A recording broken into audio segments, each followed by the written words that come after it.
বন্যা দুর্গত 14 গ্রাম, কুমিল্লা, ফেনী, নোয়াখালী, লক্ষ্মীপুর সবার প্রতি সহানুভূতি জানিয়ে শুরু করছি। এই মুহূর্তে কোথায় আছি জানেন সবাই? দেখা যাচ্ছে গাছে, আমার পিছনে গাছে অনেক ফল। আমি আছি নোয়াপাড়া 14 গ্রাম, কুমিল্লা, মুরাদ এগ্রো মালটা বাগানে। আপনারা অনেকেই জানেন গত বছর এই বাগান থেকে আমরা ফল বিক্রি করছি। সবাই আসছে এখানে, ফল খেয়েছে এবং নিজের হাতে ফল ফেরে নিয়ে গিয়েছে।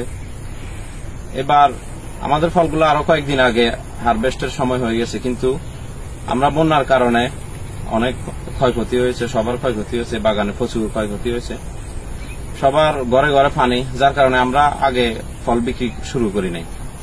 তো এখন মোটামুটি 14 গ্রামের অনেক অংশে পানি নেমে গেছে, ফলগুলো সবগুলো পরিপক্ক ফল হয়ে গেছে।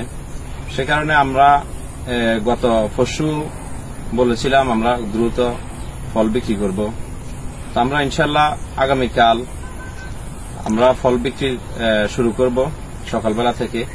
14 গ্রামের যারা যারা গত বছর ফল নিয়ে গেছেন বাগান থেকে, তারা ফল নেবেন বাগানে এসে। আবার যারা হোম ডেলিভারি চাচ্ছেন তারা ফোন করবেন, উপরে মোবাইল নাম্বার দেওয়া থাকবে, ফোন করলে আপনার বাড়িতে ফল পৌঁছে যাবে। ধন্যবাদ।